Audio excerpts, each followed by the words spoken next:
Romeo 13 अध्याय और उसकी 11 से 14 आयत तक हम लोग पढ़ेंगे। समय को पहचान कर ऐसा ही किया करो, इसलिए कि अब तुम्हारे लिए नींद से जाग उठने की घड़ी आ पहुंची है। क्योंकि जिस समय हमने विश्वास किया था, उस समय के विचार से अब हमारा उद्धार निकट है। रात बहुत बीत गई है और दिन निकलने पर है। इसलिए हम अंधकार के कामों को त्याग कर ज्योति के हथियार बांध लें। जैसा दिन को शोभा देता है, वैसा ही हम सीधी चाल चलें, ना कि लीला क्रीड़ा और पियक्कड़पन में, ना व्यभिचार और लुचपन में, और ना झगड़े और डहा में, वरन प्रभु यीशु मसीह को पहन लो और शरीर की अभिलाषाओं को पूरा करने का उपाय ना करो। परमेश्वर के पवित्र वचन के पढ़े और सुने जाने पर उसकी आशीष हो। आमीन। आइए छोटी सी प्रार्थना करें। प्यारे स्वर्गीय पिता, आपका हृदय से धन्यवाद देते हैं। प्रभु यीशु मसीह के नाम में हम आपके पास आते हैं। धन्यवाद देते हैं आज के इस दिन के लिए। आपने हमारे जीवनों पर अनुग्रह किया, हम सबको जीवित रखा, एक बार फिर से मौका दिया कि हम आपके अनुग्रह के सिंहासन के पास आ सकें और आपकी आवाज़ को सुन सकें। प्यारे पिता, धन्यवाद देते हैं आपके इस पवित्र वचन के लिए, जो हमारे जीवनों के सुधार के लिए है, हमारे जीवन के परिवर्तन के लिए है। इस वचन के लिए हम धन्यवादित और आभारी हैं। प्रार्थना करते हैं पिता कि आप अपने द्वारा नियुक्त शिक्षक पवित्र आत्मा के द्वारा हमारी अगुवाई करें और हमें पवित्र आत्मा से परिपूर्ण करें।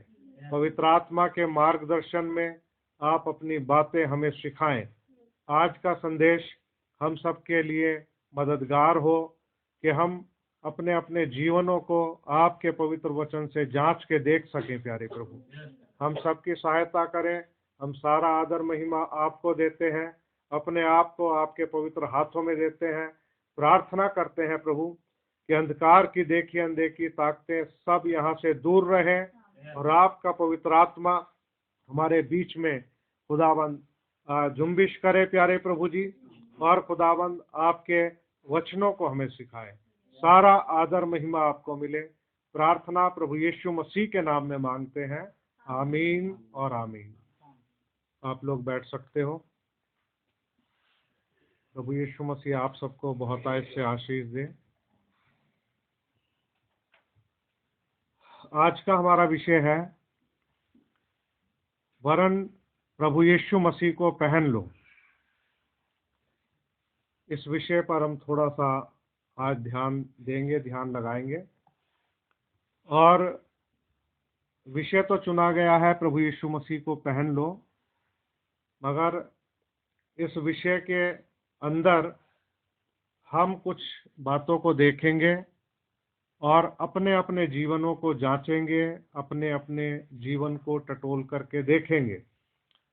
कुछ आयतें जो इस विषय से संबंधित नहीं हैं, उनको भी मैंने लिखा है, और उन आयतों में से भी कुछ बातें मैं आप लोगों के साथ में शेयर करना चाहता हूं, ताकि हम उन आयतों से भी कुछ बातों को सीख सकें। प्रभु हम सबके साथ हो। और जैसा कि आपने वचन के अंदर इस बात को भी पढ़ा है या सुना है, जैसे वचन में कहा गया है, सावधान रहो। लिखा है कि झूठे भविष्यद्वक्ताओं से सावधान रहो, है ना। सावधानी के बारे में वचन के अंदर बताया गया है। अपने जीवनों को जांचने के बारे में वचन के अंदर बताया गया है।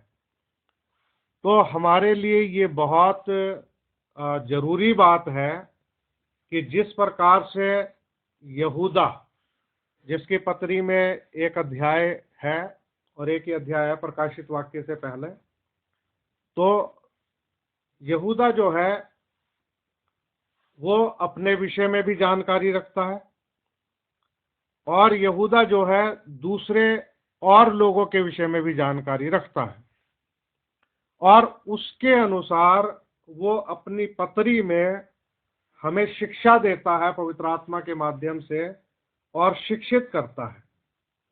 और इसी प्रकार से हम देखते हैं यूहन्ना अपनी पत्रियों में इस विषय में जानकारी देता है कि वो लोग अपने आप को भी जाने और जांचें और दूसरों को भी जाने।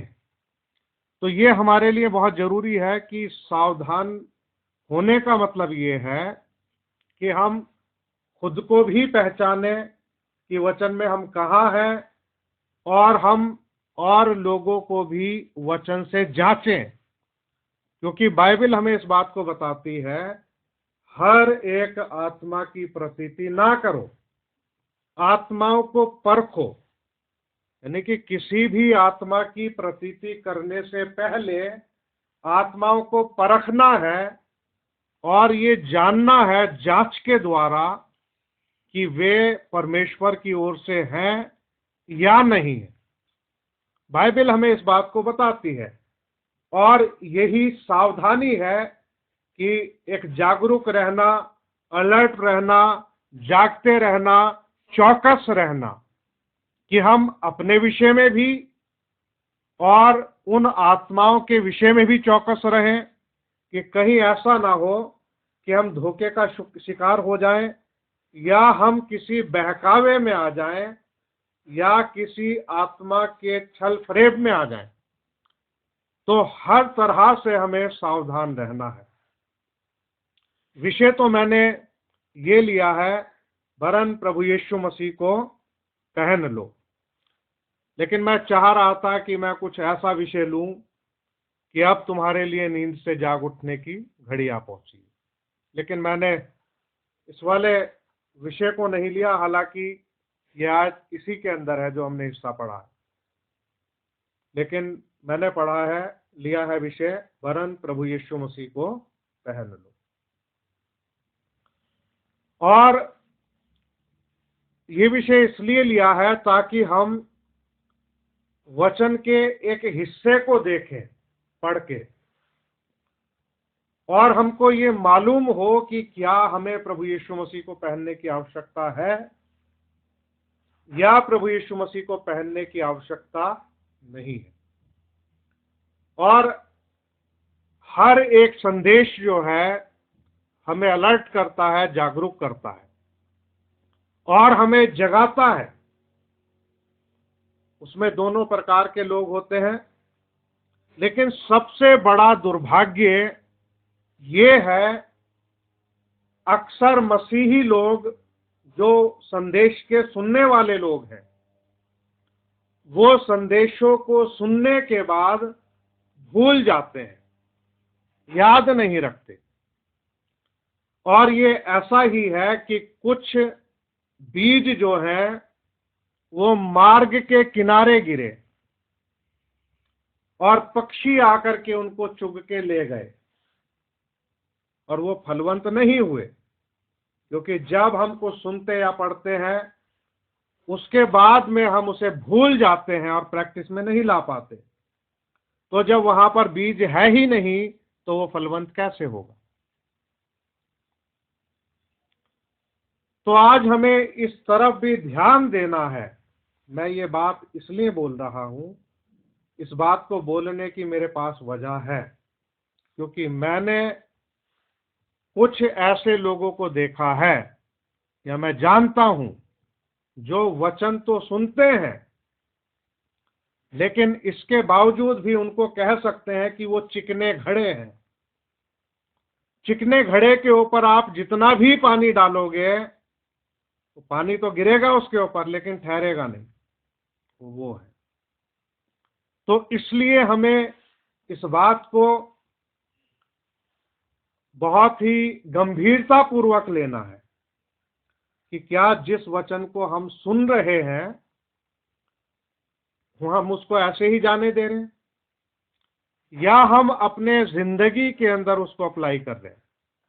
क्योंकि जो भी व्यक्ति परमेश्वर के पवित्र वचनों को अपनी जिंदगी में काम के लिए ग्रहण करेगा, उसी को उस वचन का फायदा मिलेगा।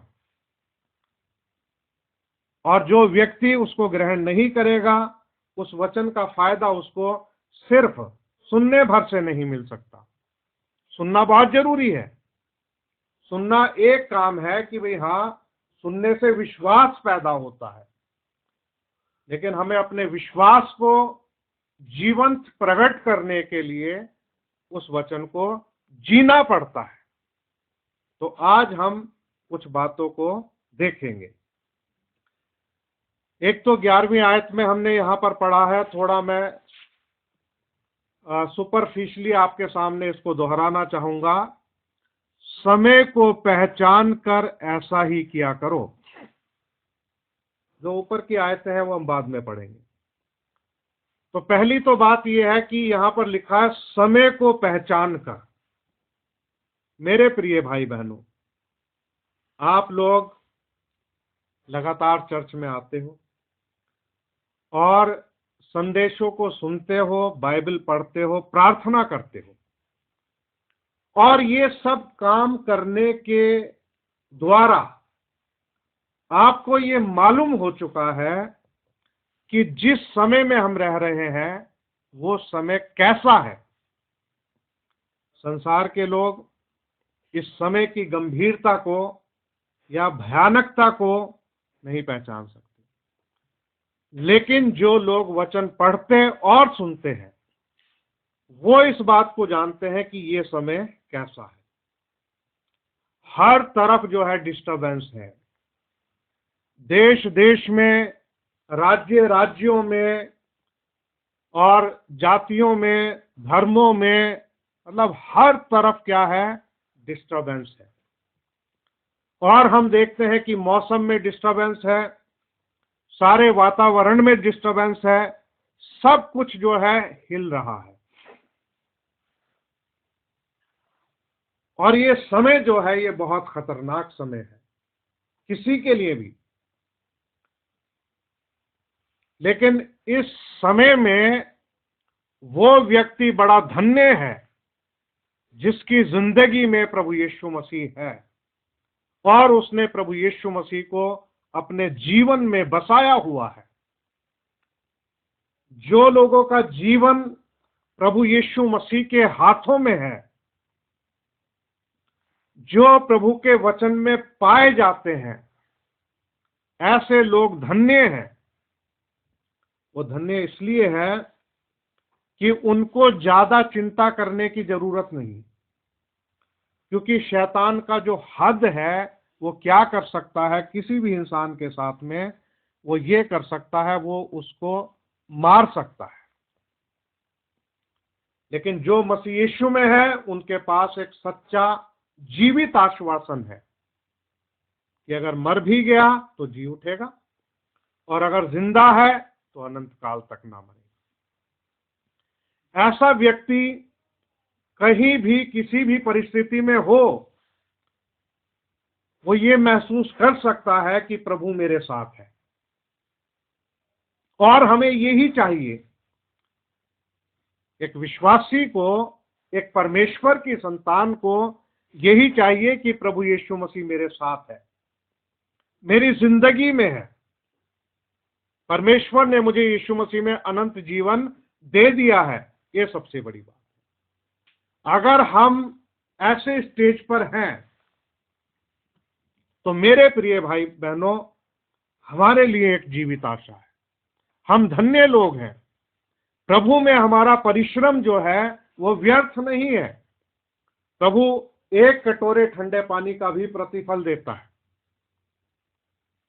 लेकिन जो अनंत जीवन के लिए, उसके वचनों के लिए परिश्रम करते हैं, तो प्रभु ने हर एक कलीसियाई युग में जयवंत लोगों के लिए एक पुरस्कार की घोषणा की है।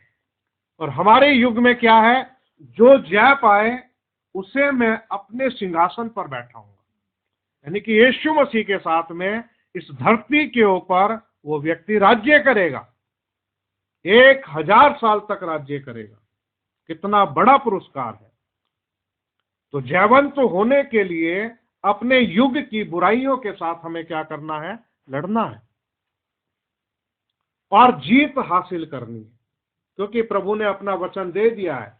इस वचन का उपयोग करो। पौलुस कहता है आत्मा के हथियारों के बारे में कि उद्धार का टोप 6 हथियार उसमें है, आप जानते ही हो, और आत्मा की तलवार परमेश्वर का वचन ले लो।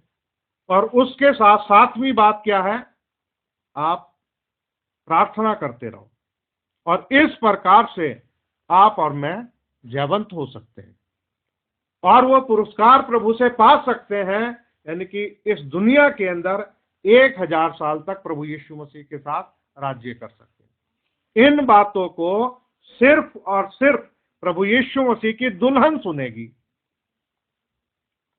पूरी कलीसिया नहीं सुनेगी, क्योंकि कलीसिया में तो 3 प्रकार के लोग होते हैं, 3 प्रकार के विश्वासी होते हैं। बपतिस्मा लिए हुए ढोंगी विश्वासी भी मिल जाएंगे, बपतिस्मा लिए हुए अविश्वासी भी मिल जाएंगे, और बपतिस्मा लिए हुए विश्वासी भी मिल जाएंगे। लेकिन जो बपतिस्मा लिए हुए वास्तविक विश्वासी हैं, वही प्रभु यीशु मसीह की दुल्हन है, वही उसका हिस्सा है, वही पवित्र आत्मा से भरे हुए हैं, वही वचन के भूखे और प्यासे हैं, वही परिश्रम करते हैं वचन के लिए। ऐसे लोग प्रभु यीशु मसीह की दुल्हन का हिस्सा है, और उन लोगों को प्रभु यीशु मसीह लेने के लिए आने वाला है। केवल वही लोग हैं जो आत्मा से भरे हुए हैं और आत्मा के अनुसार चल रहे हैं। लेकिन हमें बस ये देखना है कि क्या उन लोगों में मैं फिट बैठता हूं कि नहीं बैठता हूं। अभी धोखेबाज लोग तो अपने आप समझ जाएंगे। जो इंसान बाइबल नहीं पढ़ता, जो इंसान दुआ नहीं करता, जो इंसान मैसेज नहीं सुनता, जिसके अंदर कोई भूख और प्यास नहीं है, सिर्फ अपनी नाम धराई के लिए यीशु मसीह के नाम में बपतिस्मा ले लिया कि मैं भी मसीही हूं। तो हमें इस बात को पहचानना है कि हमारी स्थिति क्या है और हम कहां हैं। क्या वास्तव में हमने प्रभु यीशु मसीह को पहन लिया है? इस बात को हमें देखना है और जांचना है, क्योंकि अगर हम अपने जीवनों की जांच परमेश्वर के वचन के अनुसार करेंगे तो हमारे लिए ये समय बेहतर है। क्योंकि समय को पहचान कर ऐसा ही करो, इसलिए कि अब तुम्हारे लिए नींद से जाग उठने की घड़ी आ पहुंची है। अब तुम्हारे लिए नींद से जाग उठने की घड़ी आ पहुंची है। अभी ये समय सोने का नहीं है, ये समय जो है नींद से जाग उठने का है, क्योंकि हम अपने समय को तो पहचान रहे हैं और वचन के अनुसार वचन कितना विस्तृत है, कितनी बातों से भरा हुआ है। अगर आप वचन का केवल एक ही कोई अध्याय देख लो, मान लो तीमुथियुस वाला अध्याय देख लो आप, कि पर ये जान रख कि अंतिम दिनों में कठिन समय आएंगे। अब ये कठिन समय आ चुके हैं। कितना कठिन समय? मतलब अपने विश्वास को जीना या विश्वास को एक्सप्रेस करना इंसान के लिए मुश्किल हो रहा है। कितना कठिन समय कि लोग अब स्वार्थी होंगे, डींगमार होंगे, ढीठ होंगे, घमंडी होंगे। इस प्रकार की बातें उसमें लिखी हैं। क्षमा रहित, दया रहित, दोष लगाने वाले, और फिर ये लिखा है परमेश्वर के नहीं सुख विलास ही के चाहने वाले होंगे। वे भक्ति का भेष तो धरेंगे, नाम धराई के लिए बपतिस्मा ले लेंगे कि हम मसीही हैं, भक्ति का भेष धरेंगे, लेकिन उसकी शक्ति का इनकार करेंगे। कौन सी शक्ति? उसकी जो ट्रांसफॉर्मेशन वाली पावर है, जो इंसान को परिवर्तित करती है, चेंज करती है, बदल के रख देती है, उसका इनकार करेंगे, उसकी पावर का। लेकिन भक्ति का भेष धरेंगे। तो यही अध्याय हमें इस बात को बताता है, ऐसों से परे रहना। ऐसों से हम परे कैसे रह सकते हैं भाई? जब हम अगर खुद को पहचान गए हैं कि भैया हाँ, हमें वचन में ढलना है, हमें इस दायरे में रहना है, तो अगर आप उस दायरे में रहोगे और आओगे तो आपको उनके बारे में अपने आप ही पता चल जाएगा जो उस दायरे में नहीं है। मुंह से कहने की जरूरत नहीं पड़ेगी, लेकिन आप ये पहचान जाओगे कि हाँ, ये व्यक्ति जो है इसने भक्ति का भेष धरा हुआ है और कुछ नहीं, सिर्फ भक्ति का भेष। तो पता कैसे चलेगा कि उनके हृदय में चाहत परमेश्वर के लिए नहीं होगी, परमेश्वर से मतलब वचन के लिए नहीं होगी, वचन के लिए कोई भूख और प्यास नहीं होगी, उनकी चाहत वचन है ही नहीं, क्योंकि दिन की शुरुआत भी बिना वचन के होगी, दिन का अंत भी बिना वचन के होगा।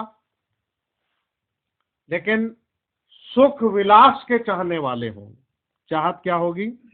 हमें सारी हमारे आराम की, कंफर्ट की चीजें जो है वो मिल जाए। लेकिन कैरेक्टर कैसा होगा? वो किसी को क्षमा नहीं करेंगे, किसी पे दया नहीं करेंगे, दोष लगाएंगे, ढीठ होंगे, घमंडी होंगे। तो वो सारी चीजें उनके अंदर पाई जाएंगी। तो देखिए, एक ही अध्याय से हम अपने समय को पहचान सकते हैं कि भाई हम कौन से समय में, कौन से दौर में रह रहे हैं, है ना? पता चल जाएगा। तो अब तुम्हारे लिए नींद से जाग उठने की घड़ी आ पहुंची है। उस समय के विचार से अब हमारा उद्धार निकट है। अभी जिस समय में हम रह रहे हैं, अब हमारा उद्धार निकट है, उस समय के लिहाज से जब हमने विश्वास किया था।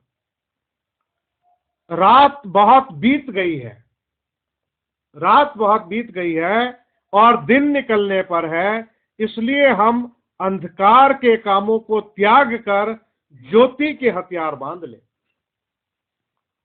अब पौलुस यहां पर समझा रहा है, रात बहुत बीत गई, और ये बात सही है, रात बहुत बीत चुकी है और अब दिन निकलने पर है।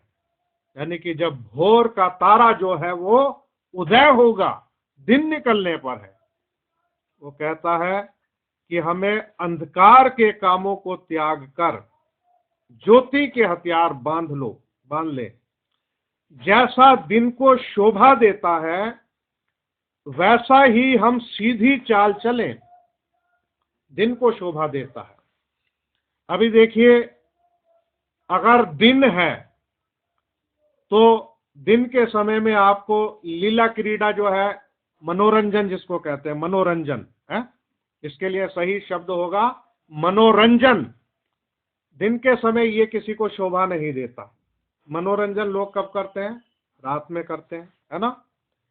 और पियक्कड़पन, अब यहां पे पीने वालों के लिए भी है।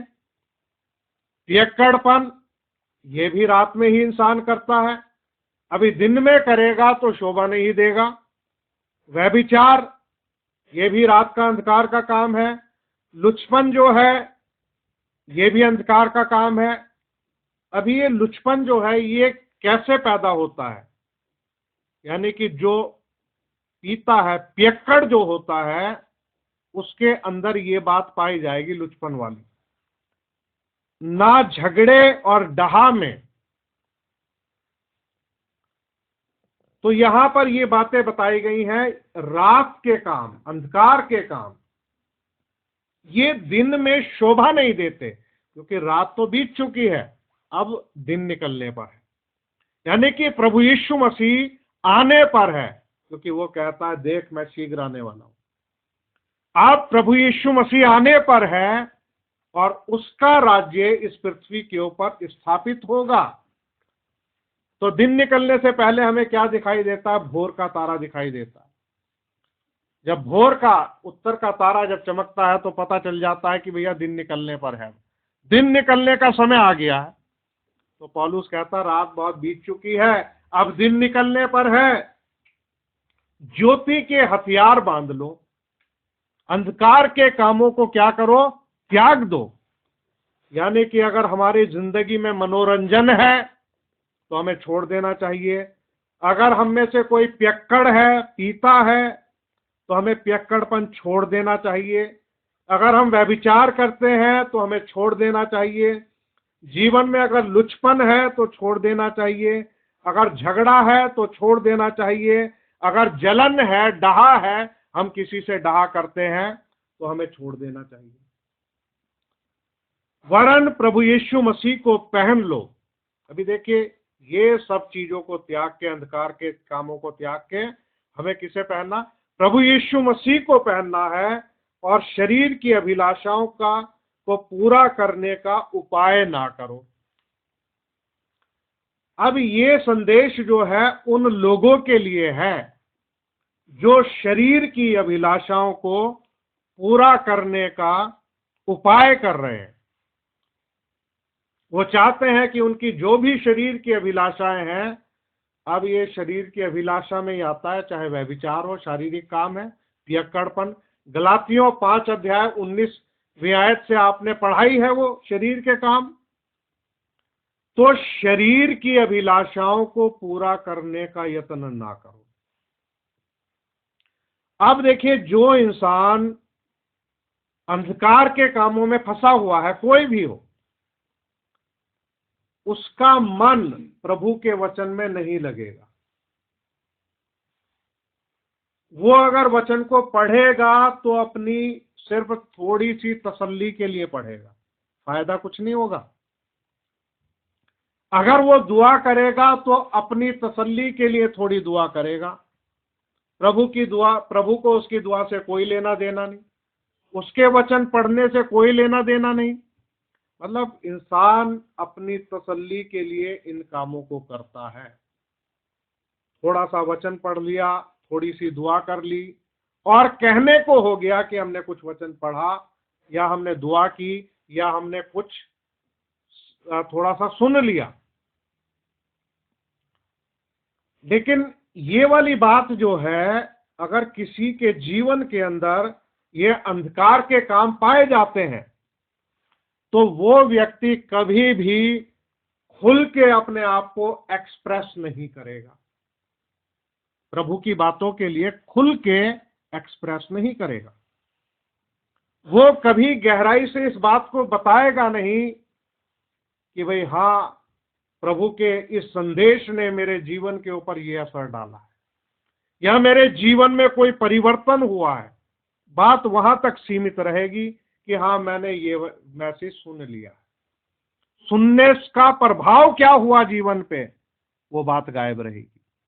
उस बात को इंसान नहीं करेगा। ये मैं आपको एक ऐसी बात बता रहा हूं, एक ऐसा पॉइंट बता रहा हूं कि ये सब चीजें एक इंसान को जकड़ के रखेंगी, बांध करके रखेंगी। ये अंधकार के काम जो है मनुष्य को बांध के रखेंगे। शायद उस व्यक्ति को ये विश्वास ही नहीं है कि प्रभु यीशु मसीह आने वाला है।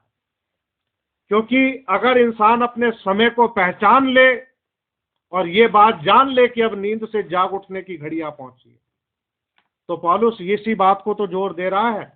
वो कह रहा है कि रात बहुत बीत चुकी है, दिन निकलने पर है। और वो कहता है कि अंधकार के कामों को त्याग के ज्योति के हथियार इंसान बांध ले। अब ये बात मैं आपको इसलिए कह रहा हूं और शेयर कर रहा हूं। मैं हालांकि मुझे अभी पढ़नी नहीं थी वो आयत, लेकिन मैं आपके सामने एक आयत पढ़ के बताना चाहता हूं। प्रकाशित वाक्य 6 अध्याय आप निकालें, और ये 6ठी मोहर में है, लेकिन 12 से 17 आयत तक मैं आपके सामने पढ़ूंगा, थोड़ा सा आपका ध्यान खींचने के लिए कि हमें परमेश्वर का कितना भय मानना चाहिए, डरना चाहिए, और कैसे अपने जीवन को जीना चाहिए। सिर्फ इस बात की तरफ आपका इशारा करने के लिए। जब उसने 6वीं मोहर खोली तो मैंने देखा कि एक बड़ा भूकंप हुआ, और सूर्य कंबल के समान काला और पूरा चंद्रमा लहू के समान हो गया। आकाश के तारे पृथ्वी पर ऐसे गिर पड़े जैसे बड़ी आंधी से हिलकर अंजीर के पेड़ में से कच्चे फल झड़ते हैं। आकाश ऐसा सरक गया जैसा पत्र लपेटने से सरक जाता है, और हर एक पहाड़ और टापू अपने अपने स्थान से टल गया। तब पृथ्वी के राजा, अब इस बात पे ध्यान देना, तब पृथ्वी के राजा, अब राजाओं की शान शौकत आपको पता ही है, सामर्थ्य कैसी होती है राजाओं की। तब पृथ्वी के राजा और प्रधान और सरदार और धनवान और सामर्थी लोग, इन लोगों पर जरा ध्यान दीजिए आप, और हर एक दास और हर एक स्वतंत्र पहाड़ों की खोहों में और चट्टानों में जा छिपे। अब ये लोग कहां चले गए? पहाड़ों की खोहों में और चट्टानों में जाकर के इन्होंने अपने आप को छिपा लिया, और क्या कहते हैं? पहाड़ों और चट्टानों से कहने लगे, हम पर गिर पड़ो। अब ये बड़े बड़े सुरमाओं की ये हालत हो रही है। पहाड़ों से कह रहे हैं, चट्टानों से कह रहे हैं कि हम पर गिर पड़ो। क्यों गिर पड़ो? और हमें उसके मुंह से जो सिंहासन पर बैठा है और मेमने के प्रकोप से छिपा लो, क्योंकि उसके प्रकोप का भयानक दिन आ पहुंचा है। अब कौन ठहर सकता है? यहां पर इंग्लिश की बाइबल में लिखा उनके प्रकोप का, लेकिन इंग्लिश में लिखा हिज, जिसका मतलब होता उसके प्रकोप का, क्योंकि उसके प्रकोप का भयानक दिन आ पहुंचा है। अब कौन ठहर सकता है? अब आप सोचिए कि जो लोग प्रभु यीशु मसीह को ठुकराते हैं, उसके लोगों को मारते हैं, पीटते हैं, जलील करते हैं, अभी उनकी हालत प्रभु यीशु मसीह के आने पर यह होने वाली है। क्योंकि छठी मोहर जो है, जब ये खुलती है तो हम देखते हैं कि सारा कुछ वातावरण क्या हो जाता है? डिस्टर्ब हो जाता है। और इस मोहर के अंतर्गत हम लास्ट में ये पाते हैं, अब कौन ठहर सकता है? अभी उसके सामने कोई नहीं ठहर सकता, कोई नहीं खड़ा हो सकता। तो मेरे प्रिय भाई बहनों, अगर हम पश्चाताप नहीं करेंगे, अंधकार के कामों को त्यागेंगे नहीं, प्रभु यीशु मसीह को पहनेंगे नहीं और ज्योति के हथियार नहीं बांधेंगे, तो हम उसकी दृष्टि में अनुग्रह कैसे पा सकते हैं? उसकी दृष्टि में अनुग्रह पाने के लिए हमें आज उसके अनुग्रह को स्वीकार करना है, क्योंकि हम विश्वास के द्वारा अनुग्रह से बचाए जाते हैं। प्रभु ने हम पर क्या किया है? अनुग्रह किया है। नूह अपने जमाने में जब खुदा ने उसके ऊपर अनुग्रह किया था, तो उसने क्या किया? उस अनुग्रह को स्वीकार कर लिया। जब लूत के ऊपर इब्राहिम के कारण अनुग्रह हुआ, तो लूत ने उस अनुग्रह को स्वीकार कर लिया, और इब्राहिम को याद करके खुदा ने लूत को उस घटना से बचा लिया, क्योंकि गंधक और आग जो है वो आसमान से गिरी थी, परमेश्वर ने आसमान से बरसाई थी। जिस प्रकार से वर्षा आकाश से हुई, आकाश के झरोके खुल गए और जमीन के सोते फट गए, तो ये संसार भी जलाया जाने के लिए है। तो जो व्यक्ति अभी अंधकार के कामों में फंसा हुआ है, तो आप सोच लीजिए कि वो अपने समय को नहीं पहचान रहा है और गहरी नींद में सोया हुआ है। लेकिन वचन हमें कहता है कि अब तुम्हारे लिए नींद से जाग उठने की घड़ी आ पहुंची है, कि हे सोने वाले जाग और मुर्दों में से जी उठ, तो मसीह की ज्योति तुझ पर चमकेगी। एक मिनट में आपके सामने कुछ और आयतों को भी बताना चाहता हूं। उसी अध्याय में ही रहेंगे, और हो सकता है मैं बाकी आयतों को ना पढ़ूं और मुझे संदेश को समाप्त करना पड़े, फिर देखेंगे। मैं आपके सामने कुछ आयतें पढ़ता हूं। पहली आयत से हम पढ़ेंगे, रोमियो 13। हर एक व्यक्ति शासकीय अधिकारियों के अधीन रहे, क्योंकि कोई अधिकार ऐसा नहीं जो परमेश्वर की ओर से ना हो। और जो अधिकार है वे परमेश्वर के ठहराए हुए हैं। इसलिए जो कोई अधिकार का विरोध करता है वह परमेश्वर की विधि का सामना करता है, और सामना करने वाले दंड पाएंगे, क्योंकि हाकिम अच्छे कामों के नहीं पर बुरे काम के लिए डर का कारण है। अतः यदि तू हाकिम से निडर रहना चाहता है तो अच्छा काम कर और उसकी ओर से तेरी सराहना होगी। अब देखिए, इन बातों से हम बहुत सारी चीजें सीख सकते हैं। अब वचन क्या बताता है? वचन हमें बताता है हाकिम द्वार पर खड़ा है। हाकिम जो है वो द्वार पर खड़ा हुआ है। लेकिन यहां पर सांसारिक रूप से, सांसारिक अधिकारों के द्वारा ये बात समझाई जा रही है और ये बताया जा रहा है कि क्योंकि वह तेरी भलाई के लिए परमेश्वर का सेवक है, परंतु यदि तू बुराई करे तो डर, क्योंकि वह तलवार व्यर्थ लिए हुए नहीं और परमेश्वर का सेवक है कि उसके क्रोध के अनुसार बुरे काम करने वाले को दंड दे। तो यहां पर बात यह है कि हमें बुरे काम से बचना चाहिए और डरना चाहिए और भले कामों को करना चाहिए।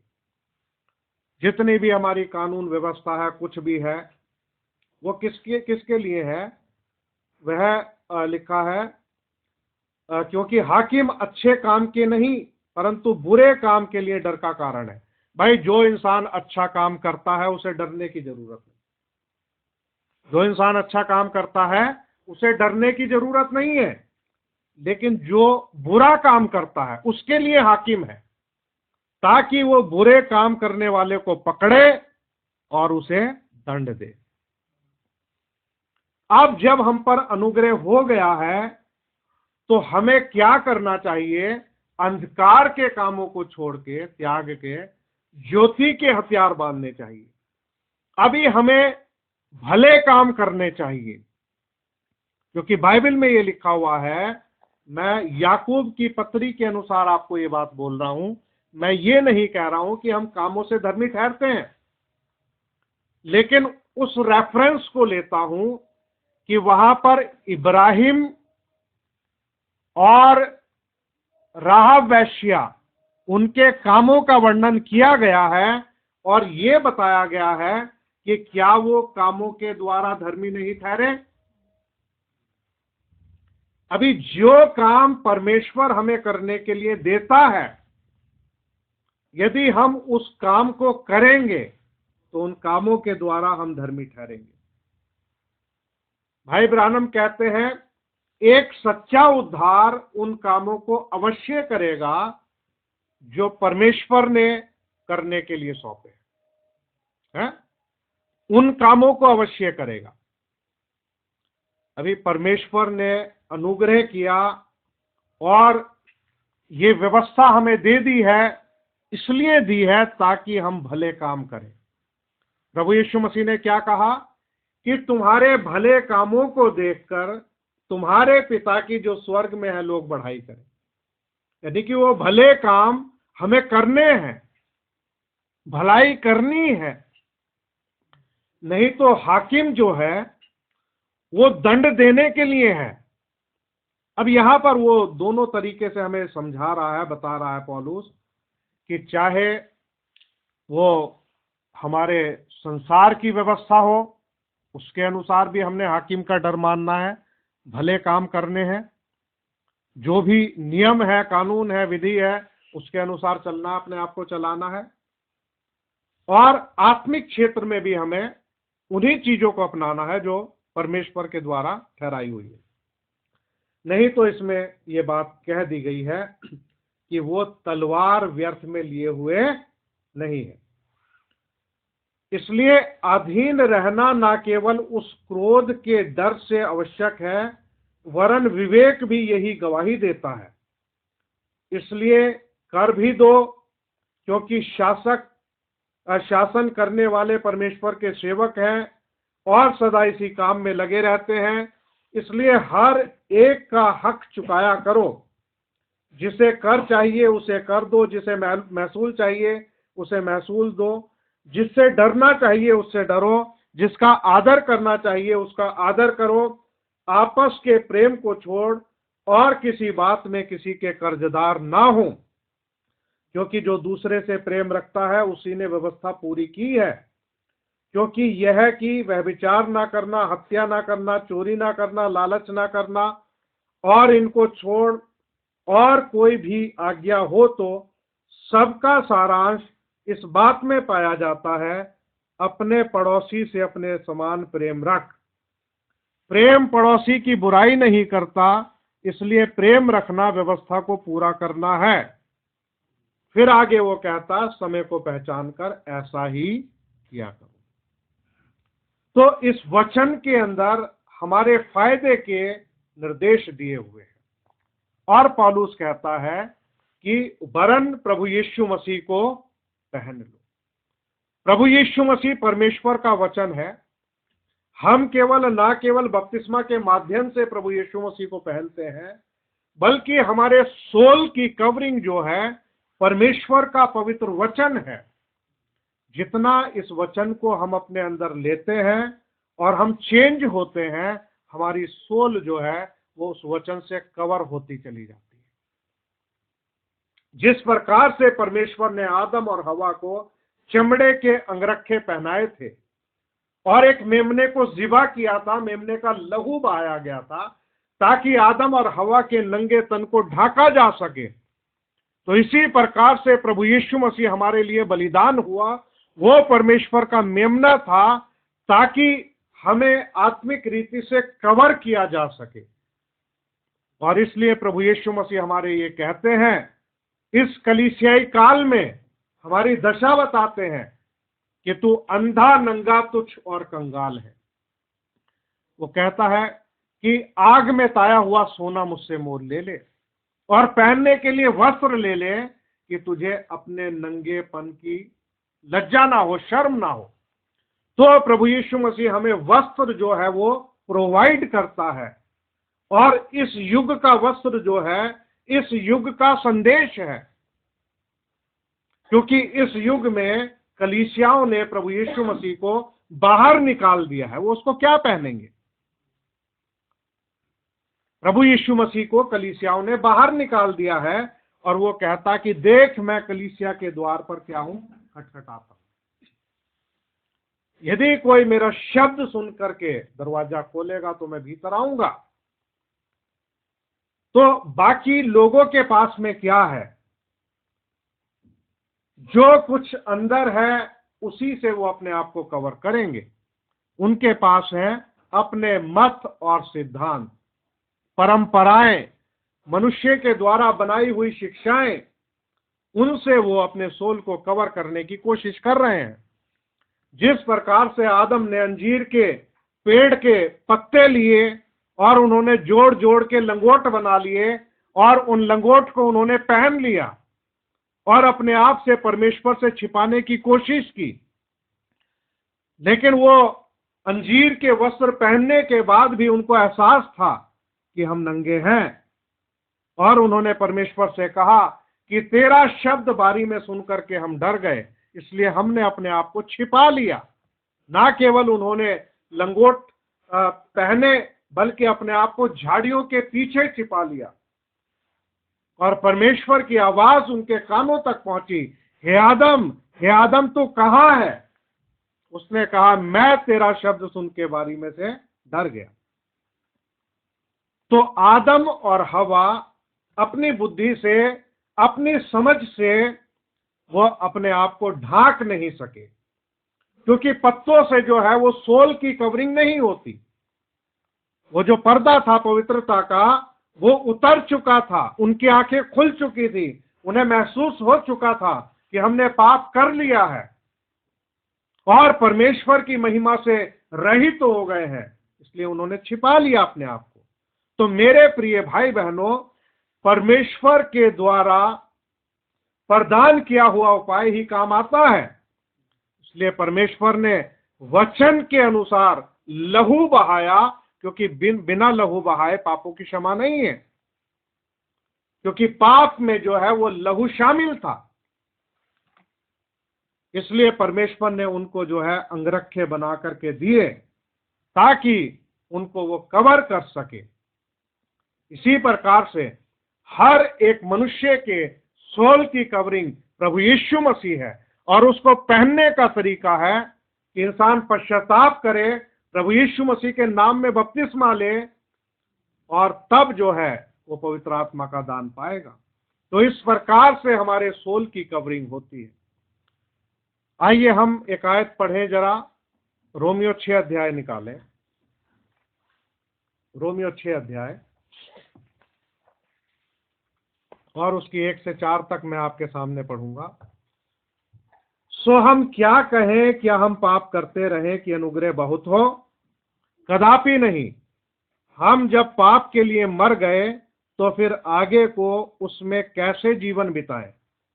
क्या तुम नहीं जानते कि हम सब जिन्होंने मसीह यीशु का बपतिस्मा लिया उसकी मृत्यु का बपतिस्मा लिया, अतः उस मृत्यु का बपतिस्मा पाने से हम उसके साथ गाड़े गए, ताकि जैसे मसीह पिता की महिमा के द्वारा मरे हुओं में से जिलाया गया, वैसे ही हम भी नए जीवन की सी चाल चलें। तो हमारी जिंदगी में, लाइफ में न्यूनेस होना चाहिए, नयापन होना चाहिए, नवीनता होना चाहिए। अगर हमने प्रभु यीशु मसीह के नाम में बपतिस्मा ले लिया है तो पुरानी जिंदगी हमने दफन कर दी है। अब हम क्या है, यीशु मसीह के साथ में जी उठे हैं।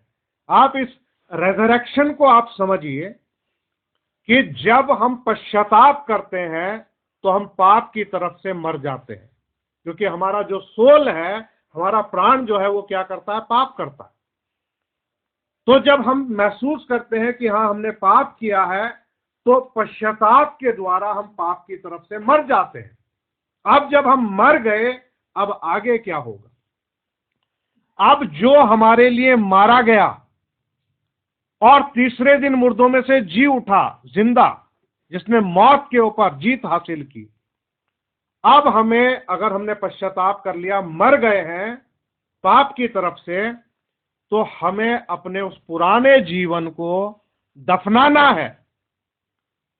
तो यीशु मसीह के नाम का बपतिस्मा जो है, हम अपने पुराने जीवन को मसीह के साथ दफनाने के लिए जाते हैं, जो हमारे लिए मारा गया। और जब हम दफन कर देते हैं और फिर जब हम उसमें से बाहर निकलते हैं पानी में से, तो हम मसीह के साथ में जी उठते हैं। यानी कि हमारा जो सोल जो है, शरीर की बात नहीं हो रही है, सोल की बात हो रही है। हमारे सोल का रेजरेक्शन हो जाता है, सोल का पुनरुत्थान हो जाता है। अब मसीह के द्वारा आपको अनंत जीवन मिल चुका है। अब आपके जीवन में क्या है, नयापन आ चुका है, नवीनता आ गया है, यानी कि न्यूनेस जिंदगी में। अब ये नए जीवन की सी चाल चलनी है। अब प्रभु ने आपको जीवन दिया है, नया जीवन दिया है। अब इस नए जीवन में कोई झूठ का तो स्थान नहीं है, तो हम क्यों झूठ बोलें? इसमें कोई बुरे काम का कोई स्थान नहीं है, क्यों बुरे काम करें? पीने का कोई मतलब नहीं आता, शराब पीने का क्यों पीते हैं, क्यों बुरे काम करते हैं? अभी जो जिंदगी हमें यीशु मसीह के द्वारा मिली है, उसके वचन के द्वारा, उस वचन के अनुसार हमें चलना है। और वचन के अनुसार चलने के लिए हमें प्रार्थना में प्रभु के साथ जीवन बिताना है। और प्रभु जब इस बात को देखेगा कि हाँ, ये व्यक्ति जो है पश्चाताप किया है, इसने बपतिस्मा लिया है और ये पवित्र आत्मा मांग रहा है, तो प्रभु आपको पवित्र आत्मा से भर देगा। और वो पवित्र आत्मा आपको वचन सिखाएगा और ये बताएगा क्या गलत है, क्या सही है, क्या करना है, क्या नहीं करना। हो सकता है आपका पुराना स्वभाव अभी भी काम कर रहा हो और उसके अनुसार आप सोचो कि भाई चलो मैं थोड़ा झूठ बोल के कुछ कमा लूं, कुछ चोरी चकारी कर लूं, कहीं समझौता कर लूं, कुछ और कर लूं। लेकिन आत्मा जब अंदर होगा तो वो आपको वचन सिखाएगा। तो आपको वचन, आत्मा की बात माननी है। जब हम आत्मा के चलाए चलेंगे तभी प्रभु हमें काउंट करेगा कि हाँ, ये परमेश्वर का बेटा है, मेरा बेटा है। ऐसा करके वो काउंट करेगा जो आत्मा के अनुसार जो है वो चलेगा। और जो आत्मा के अनुसार नहीं चलते, जो शरीर के अनुसार चलते हैं, वो परमेश्वर को प्रसन्न नहीं कर सकते। तो मैं ये चाहता हूं कि हम यहूदा की पत्री निकालें, और यहूदा की पत्री, उसमें एक ही अध्याय है और उसमें से हम कुछ पढ़ेंगे जो मैंने लिखा हुआ है, और मैं चाहता हूं, ये जरूरी है पढ़ना। इसकी 3री आयत से हम लोग पढ़ेंगे। हे प्रियो, जब मैं तुम्हें उस उद्धार के विषय में लिखने में अत्यंत परिश्रम से प्रयत्न कर रहा था जिसमें हम सब सहभागी हैं, तो मैंने तुम्हें यह समझाना आवश्यक जाना कि उस विश्वास के लिए पूरा यत्न करो जो पवित्र लोगों को एक ही बार सौंपा गया था। क्योंकि कितने ऐसे मनुष्य चुपके से हम में आ मिले हैं जिनके इस दंड का वर्णन पुराने समय में पहले ही से लिखा था। ये भक्तिहीन है और हमारे परमेश्वर के अनुग्रह को लुचपन में बदल डालते हैं और हमारे एकमात्र स्वामी और प्रभु यीशु मसीह का इनकार करते हैं। तो यहां पर इस बात के ऊपर गौर देना है। यहूदा अपनी पत्री में प्रोत्साहित कर रहा है कि उस विश्वास के लिए पूरा यत्न करो जो पवित्र लोगों को एक ही बार सौंपा गया था। उसकी वजह उसने बताई, आगे वो बताता है, वो कहता है क्योंकि कितने ऐसे मनुष्य चुपके से हम में आ मिले हैं। अभी वो उस बात को महसूस कर रहा है, वो इस बात को जानता है कि कितने ऐसे मनुष्य हैं जो चुपके से हम में आ मिले हैं। तो ये जो आ मिले हैं, ये कैसे लोग हैं, इनके बारे में कह रहे कि ये भक्तिहीन है। इनके अंदर कोई भक्ति नहीं है। भक्ति का मतलब होता है परमेश्वर के जैसा होना, यानी कि परमेश्वर को फॉलो करना, उसके गुणों को अपने अंदर लेना। मतलब ये भक्तिहीन है, इनमें कोई भक्ति वाली बात नहीं है। और हमारे परमेश्वर के अनुग्रह को ये लुचपन में बदल डालते हैं और उसका इनकार करते हैं। पर यद्यपि तुम सब एक बार जान चुके हो, गौर करें, यहूदा कहता है पर यद्यपि तुम सब बात एक बार जान चुके हो, तो अभी मैं तुम्हें इस बात की सुधि दिलाना चाहता हूं। वो कह रहा है एक बार तुम जान चुके हो, लेकिन फिर भी मैं तुम्हें सुधि दिलाना चाहता हूं। क्या?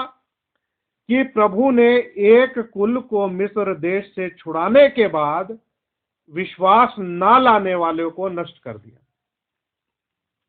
ये बात कितनी गहरी है। अब ये बात जो है इसको हम कैसे लें, कैसे समझें, कैसे इस बात पे विश्वास करें? अपने आप नजरिए को देखिए, वो क्या बता रहा है। वो ये बता रहा कितने लोग ऐसे हैं जो चुपके से हम में आके मिल गए, और ये लोग भक्तिहीन हैं, प्रभु का इनकार करते हैं। लेकिन वो सुधि दिला करके ये बात बता रहा है कि प्रभु ने एक कुल को मिस्र से छुड़ाने के बाद, मतलब छुड़ा लिया था, लेकिन छुड़ाने के बाद क्या किया? विश्वास ना लाने वालों को नाश कर दिया। यही मेरी बात थी, कहने का विषय मेरा ये था कि भाई हमने अपने आप को जांचना है, गौर से देखना है कि कहीं भाई हमारे जीवन में ये बात तो नहीं है कि हम विश्वास ना लाने वाले लोग हैं या हम विश्वास करने वाले लोग हैं। क्योंकि ऐसे लोग अंदर मिलेंगे आपको, आप कैसे पहचानोगे इस बात को, और उनके बारे में क्या विचार रखोगे? जिस प्रकार से, मैं एक उदाहरण आपको देता हूं। प्रभु यीशु मसीह ने बहुत से चेले बनाए थे, और 12 चेले थे, बाकी और भी फॉलोवर थे। अब 70 चेले जो थे प्रभु यीशु मसीह को छोड़ के चले गए। प्रभु ने बाकियों से कहा कि अगर तुम भी जाना चाहते हो तुम भी चले जाओ। पतरस का जवाब आप जानते हो, लेकिन आप इस बात को जानते हो कि उन 12 चेलों के अंदर एक व्यक्ति ऐसा था जिसे प्रभु यीशु मसीह शुरू से जानता था, और वो था यहूदा इस्करियोती। उसकी निगाह जो है वो पैसों पर रहती थी, उसकी निगाह जो थी वो थैली पर रहती थी, उसमें से वो चुरा लेता था, वो चोर था। प्रभु यीशु मसीह उसको शुरू से जानते थे, लेकिन प्रभु ने जो वचन सुनाए हैं वो कॉमन वचन सुनाए हैं, कॉमन ग्राउंड पे सुनाए हैं। मतलब जो बात एक चेले के लिए कही वो सबके लिए थी। जिसने ग्रहण करना था उसने ग्रहण कर लिया, जिसने नहीं करना था, लेकिन उसका मन जो है उन बातों में नहीं लगा, क्योंकि वो शारीरिक व्यक्ति था। वो किसी और उद्देश्य से प्रभु यीशु मसीह के झुंड में शामिल हुआ था। वो साइलेंट रहता था, वो बोलता नहीं था, वो अपने आप को एक्सप्रेस नहीं करता था। लेकिन पतरस, क्योंकि वो वास्तव में चुनावा था, वो प्रभु से प्रेम करता था, चाहे उसके एक्सप्रेशन में गलती हो जाए, पतरस के एक्सप्रेशन में चाहे गलती हो जाए, लेकिन वो अपने आप को एक्सप्रेस करता था, अपने प्यार को जाहिर करता था कि प्रभु सब तुझे छोड़े तो छोड़ दे, मैं तुझे नहीं छोड़ूंगा, मैं तेरे साथ रहूंगा, है ना। वो पतरस ही था जिसने तलवार खींची और उसका मलखुस का जो है कान उड़ा दिया। वो पतरस ही था, फटाफट काम करने वाला। वो पतरस ही था जिससे प्रभु ने 3 बार इकरार करवाया कि क्या तू मुझसे प्रेम करता है, और उसने कहा कि प्रभु तू तो जानता ही है। प्रभु जानता था कि पतरस उससे प्रेम करता है।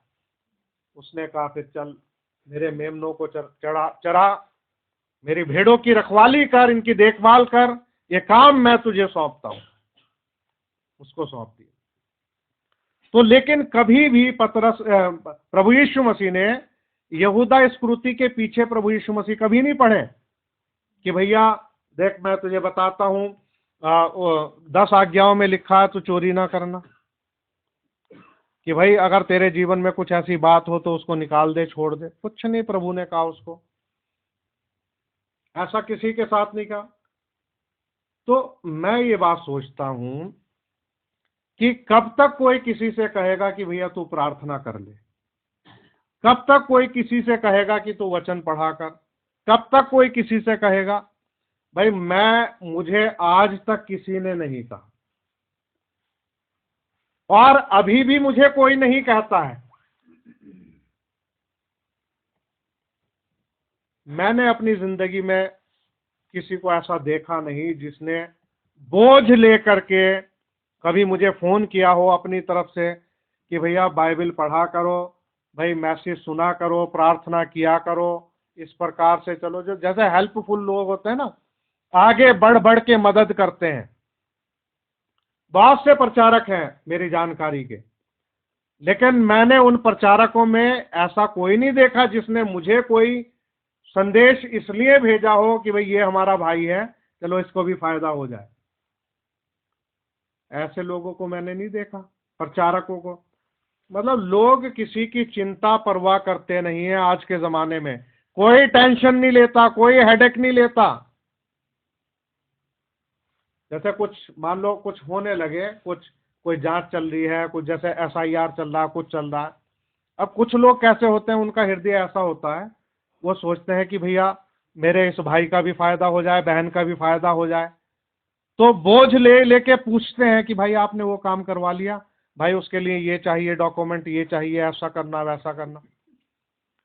कुछ लोग होते हैं, चंद लोग होते हैं जो दूसरों की परवाह करते हैं, चिंता करते हैं, उनकी उन्नति के बारे में सोचते हैं, उनके सुधार के बारे में सोचते हैं। बहुत कम, ना के बराबर। बाकी लोग अपनी मस्ती में रहने वाले लोग होते हैं, उन्हें परवाह नहीं है, उनका आत्मिक लाभ होता रहे, उनको दूसरे का लाभ करने की कोई जरूरत नहीं, वो नहीं करते। तो मैं ये अपना एक्सपीरियंस आपको बता रहा हूं कि आज के जमाने में इस प्रकार के लोग, और पास्टर भैया इस प्रकार के हैं, आप उनको पैसे देते रहो वो खुश रहेंगे। उन्हें मतलब नहीं कि भाई आप कैसा जीवन जी रहे हो, कैसा जीवन नहीं जी रहे हो। उनको इस बात की खुशी है कि भैया हाँ हमें सेवा के लिए पैसे मिल गए, हमें इस भाई ने पैसे दे दिए, भैया पैसे देता है, पैसे लेने मतलब लेते हैं वो, और देने वालों से वो खुश रहते हैं, भैया पैसा दे दिया। भैया पैसे देने से कोई स्वर्ग में नहीं जाएगा। पैसा देना, मदद करना, सेवा में, ये सब अच्छी बातें हैं, लेकिन हमारे जीवन का ट्रांसफॉर्मेशन होना बहुत जरूरी है। हमारे जीवन का ट्रांसफॉर्मेशन, बदलाव होना बहुत जरूरी है। जब हमारा जीवन बदलेगा तब जाकर के हमें कुछ फायदा होगा।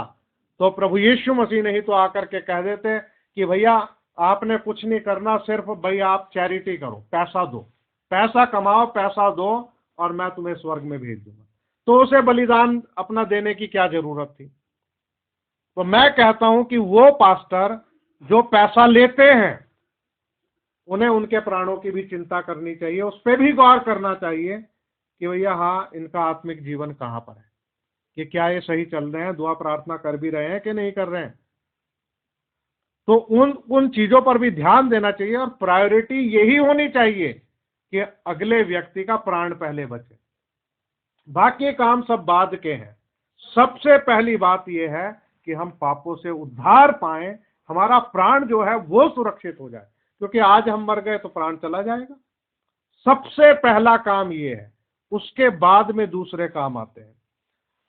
तो वो कहता कि तुम सब बात एक बार जान चुके हो, तो अभी मैं तुम्हें इस बात की सुधि दिलाना चाहता हूं। तो प्रभु इस बात को कह रहा, एक कुल को मिस्र से छुड़ाने के बाद में उसने विश्वास ना लाने वालों को नाश कर दिया। तो अगर आज प्रभु ने हमें छुड़ा लिया है, मान लीजिए बाहर निकाल लिया है मिस्र की गुलामी से, संसार कह लो, मिशने कह लो, जो कहना चाहते हो कह लो, तो अगर हम निकलने के बाद विश्वास ना करें, ना लाएं, तो क्या प्रभु हमें छोड़ देगा? वो हमें नहीं छोड़ेगा। जब उसने पुराने लोगों को नहीं छोड़ा तो हमें कैसे छोड़ देगा? हमें वो तब छोड़ेगा कि अगर हम पश्चाताप करके उसे अपने जीवन में ग्रहण कर लेते हैं और उसके अनुग्रह को मांगते हैं, और नम्रता और दीनता के साथ, बड़े भय के साथ अपने परदेसी होने के दिनों को बिताते हैं, उसके वचन के अनुसार, उसकी इच्छा के अनुसार, उसका अनुग्रह मांग के, दया मांग के कि प्रभु आप हम पे दया करें, और उसके अनुग्रह में बने रहें। लेकिन हम सोचें कि हमने बपतिस्मा ले लिया है और भाई विश्वास ना करें। विश्वास जो नहीं करेगा वो नाश ही होगा। ये हमें अपने अंदर जांचना है। फिर जिन स्वर्गदूतों ने अपने पद को स्थिर ना रखा, वरन अपने निज निवास को छोड़ दिया, उसने उनको भी उस भीषण दिन के न्याय के लिए अंधकार में, जो सदा काल के लिए है, बंधनों में रखा। अब जो फरिश्ते थे उनकी पोजीशन थी, उनके स्थान थे कि हाँ भाई तू इस पोजीशन पे रह, तू ये। अब जिन्होंने अपने निज निवास को, स्थान को छोड़ दिया, तो प्रभु ने उन्हें भी क्या किया? न्याय के दिन के लिए अंधकार में, जो सदा काल के लिए बंधनों में रखा हुआ है, उनका भी प्रभु न्याय करेगा। तीसरी बात, जिस रीति से सदोम और अमोरा और उसके आसपास के नगर, जो इनके समान व्यभिचारी हो गए थे और पराये शरीर के पीछे लग गए थे, आग के अनंत दंड में पड़कर दृष्टांत ठहरे। अब ये सब हमारी शिक्षा के लिए दृष्टांत ठहरे, क्योंकि सदोम और अमोरा और उसके आसपास के नगर, ये पराये शरीरों के पीछे लग गए थे। इनकी तरह इन्होंने अपने निजी स्थान को छोड़ा, दूसरों के पीछे लगे, और अंधकार में अभी बंधनों में है ताकि इनका न्याय हो। तो ये तीसरा उदाहरण दे दिया है। उसी रीति से ये स्वप्नदर्शी भी अपने अपने शरीर को अशुद्ध करते और प्रभुता को तुच्छ जानते हैं और ऊंचे पद वालों को बुरा भला कहते हैं। ये कौन से वाले? कि बहुत सारे लोग चुपके से तुम में आ मिले हैं। उनको भी तो पहचानना है जो चुपके से आ मिले, नहीं तो हम तो सबको एक समान ही जानेंगे। लेकिन वचन कह रहा है इस बात को।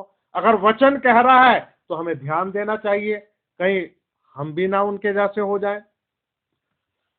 परंतु प्रधान स्वर्गदूत मिकाएल ने जब शैतान से मूसा के शव के विषय में वाद विवाद किया तो उसे बुरा भला कह के दोष लगाने का साहस ना किया, पर यह कहा, प्रभु तुझे डांटे।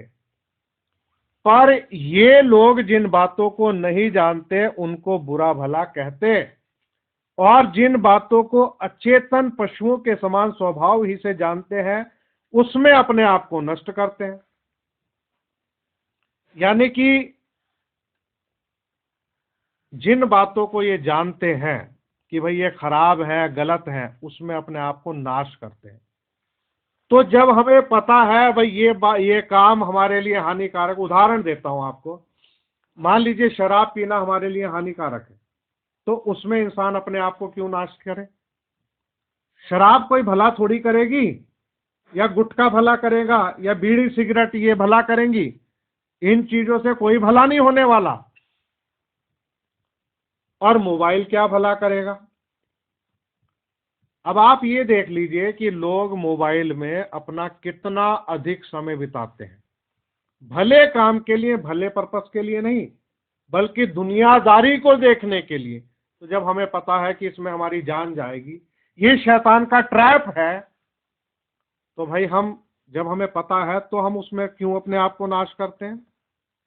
देखिए, हाय उन पर क्योंकि वे कैन की सी चाल चले। चाल कैसी है? कैन के समान। यानी कि कैन एक ऐसा व्यक्ति था जिसने परमेश्वर का सामना किया। तो हमें परमेश्वर का सामना नहीं करना है। जब कोई प्रभु की बात बताई जाती है तो उस बात पर विश्वास करना है, उसे ग्रहण करना है। और फिर वो कहता है, और मजदूरी के लिए बिलाम के समान भ्रष्ट हो गए और कोरहा के समान विरोध करके नष्ट हुए। कोरहा ने विरोध किया था मूसा का।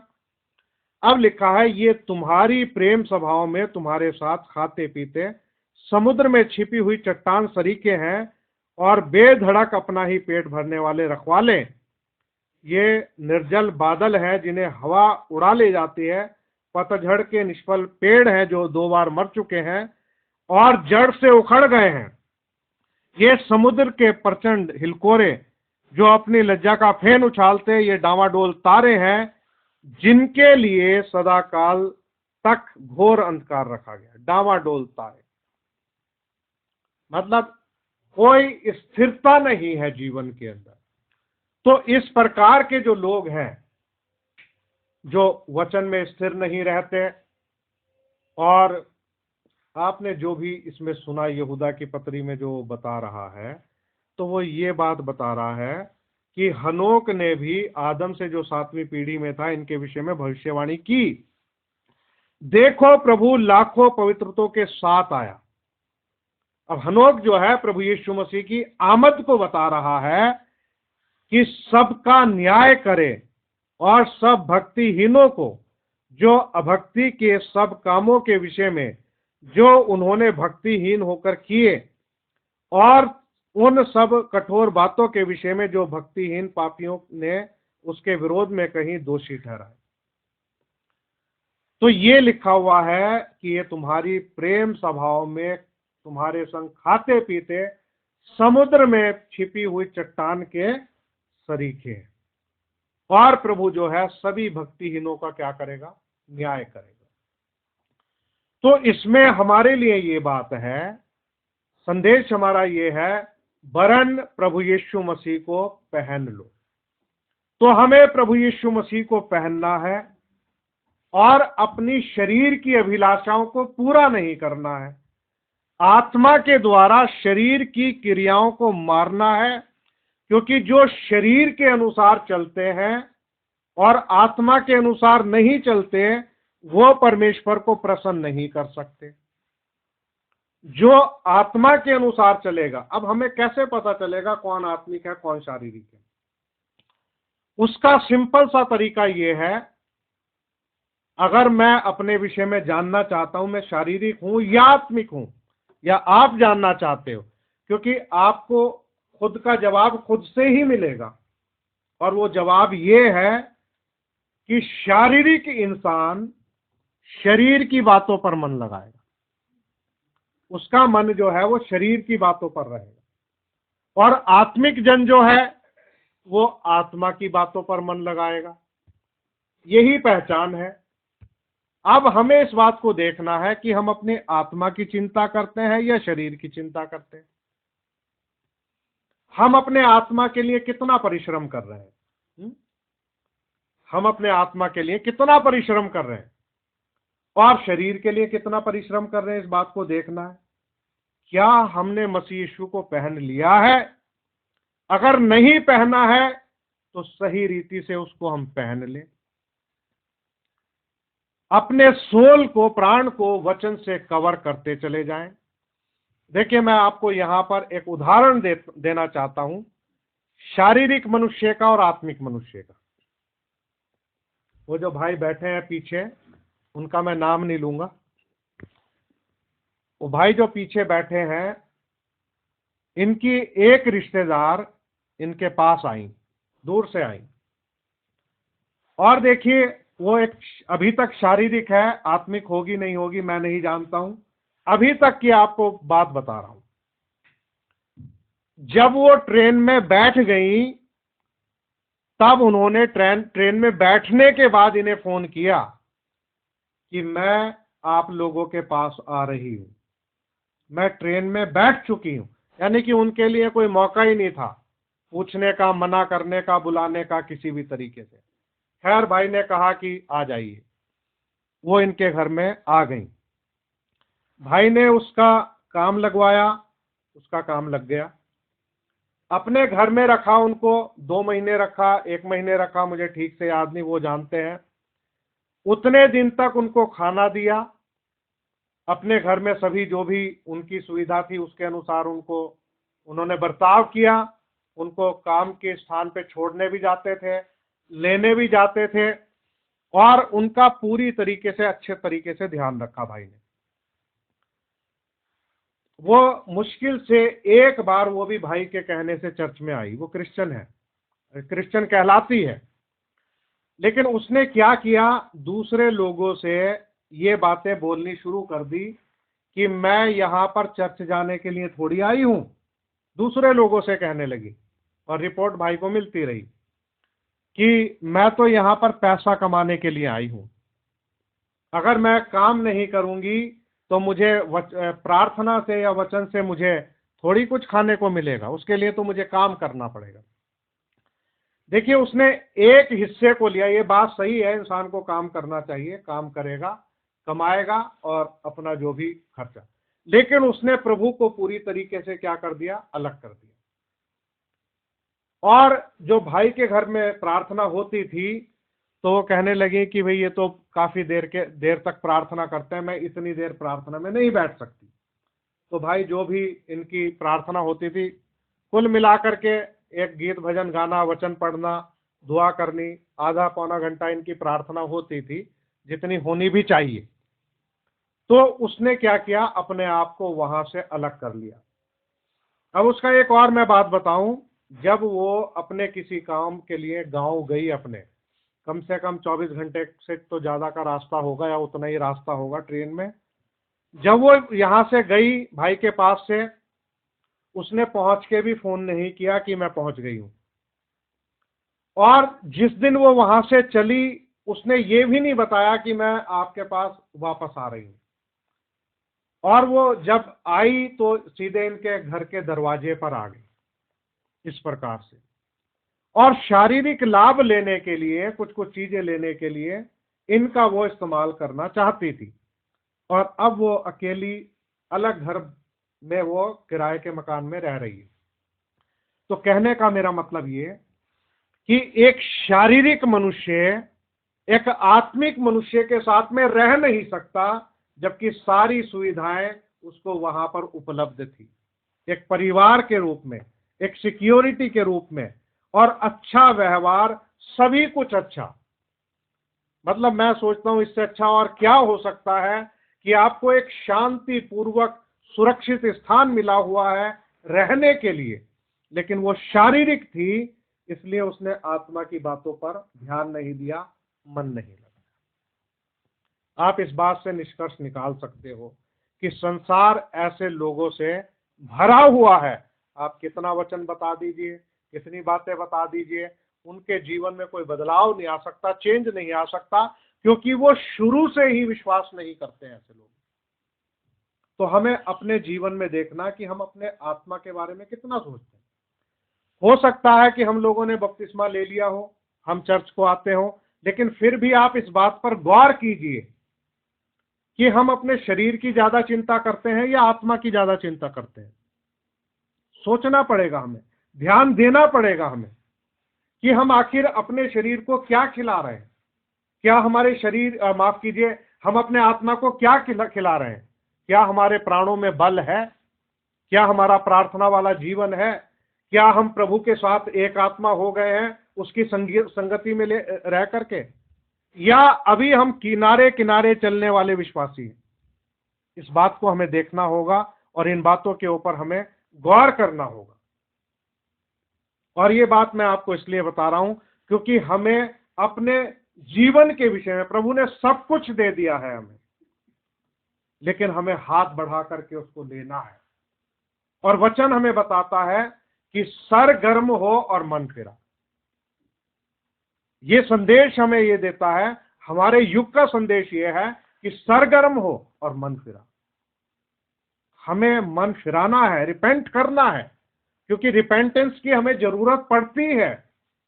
बार बार इंसान बैकस्लाइड होता है, बार बार पीछे जाता है, बार बार दुनिया की चीजें अपनी तरफ खींचती है इंसान को।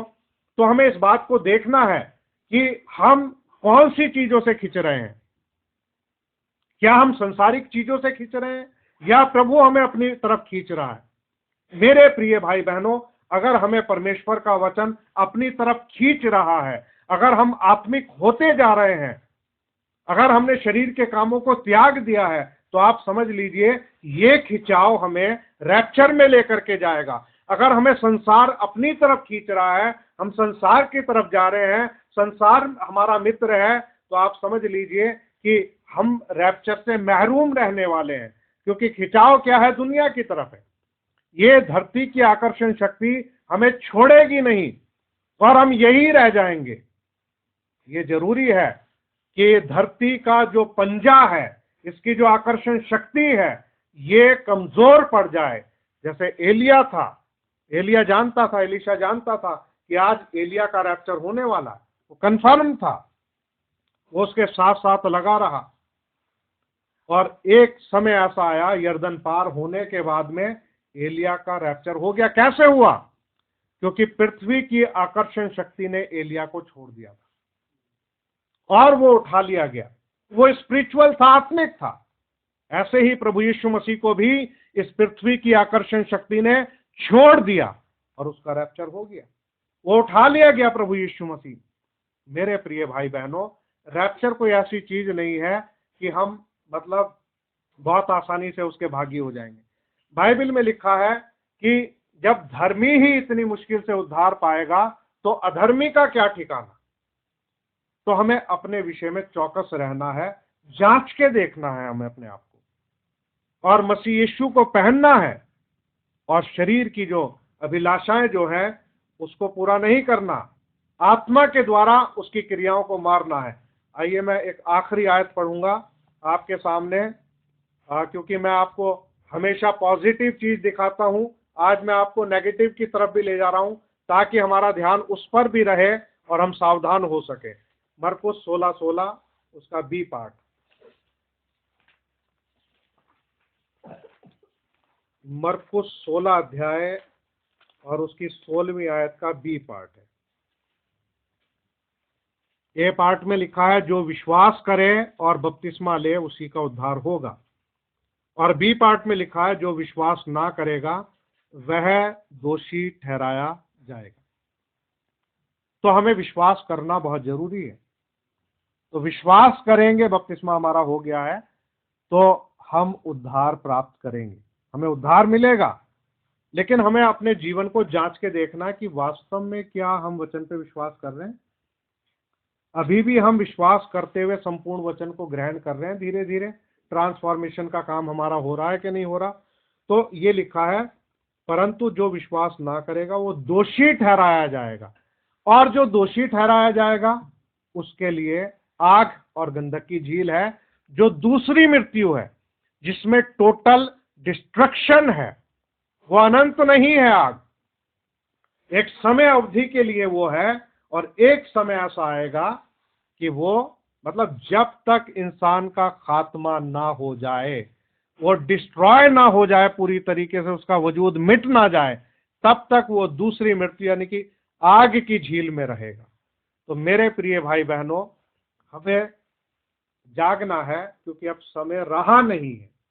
अगर हम अब भी सोते रहे और हमने अपने लिए प्रार्थना नहीं की और तमाम बुराइयों में पड़े रहे, तो हमारे लिए कोई उम्मीद नहीं, कोई आशा नहीं, क्योंकि जो रैप्चर में जाने वाले जो लोग हैं वो बहुत कम लोग हैं। मतलब बहुत बड़ी भीड़ जो है वो रैप्चर में नहीं जाएगी।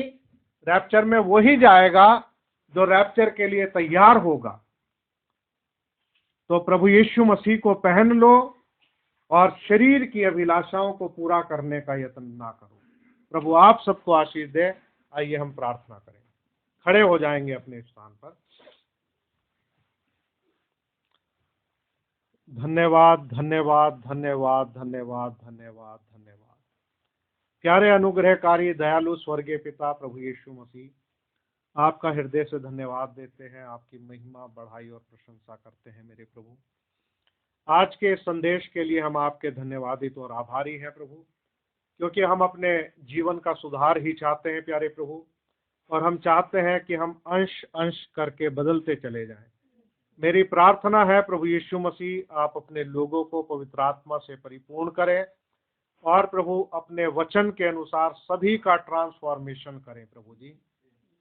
मेरी प्रार्थना ये है प्रभु यीशु मसीह कि हम सब पर आपका अनुग्रह हो, आप हमारे भूल चूक अपराधों को क्षमा करें और प्यारे प्रभु हम पर दया करें प्यारे प्रभु, ताकि हम आपके साथ जा सकें प्यारे प्रभु। अपने पवित्र आत्मा से भरें और हमें नम्र और दीन बनाएं, अपना अनुग्रह हमारे जीवनों पर करें और हमें सारी बुराइयों से प्रभु आप छुड़ाएं प्यारे प्रभु। दुआ करते हैं प्रभु यीशु मसीह, जो भी वचन हम पढ़ते हैं, जो भी संदेश हम सुनते या पढ़ते हैं प्रभु, जो भी बातें हम सीखते हैं और आपके साथ समय बिताते हैं प्रभु, होने दे कि हर दिन हमें ये सब चीजें मजबूत करें प्रभु। मेरी प्रार्थना है प्रभु यीशु मसीह, यूट्यूब पर सुनने वाले भाइयों और बहनों पर भी अपना अनुग्रह करना, उन्हें भी आशीषित करना और खुदावन उनके हृदयों से भी आप बात करना प्रभु। प्रभु हम यही चाहते हैं प्यारे प्रभु, अधिक से अधिक लोगों तक प्रभु आपके वचन का लाभ पहुंचे और लोग आपके आगमन के लिए तैयार हो सके प्रभु। हम पर अनुग्रह करें प्रभु जी, हमारे भूल चूक अपराधों को क्षमा करें प्रभु। सभी भाइयों को, बहनों को, बच्चों को प्रभु आप आशीषित करें प्रभु। मैं सबके लिए धन्यवाद देता हूं प्रभु, जो आपके अनुग्रह और दया से आज यहाँ पर आ सके प्रभु, या फोन के माध्यम से जुड़ सके। सबको ब्लेस करें प्रभु, सारा आदर महिमा आपको मिले। प्रार्थना प्रभु यीशु मसीह के नाम में मांगते हैं, आमीन। अब हमारे प्रभु यीशु मसीह का अनुग्रह अब से लेके हमेशा तक कुल ईमानदारों पर और इस छोटे से झुंड पर होता रहे, आमीन। प्रभु यीशु मसीह आपको आशीष दे। सभी भाई बहनों को शालोम।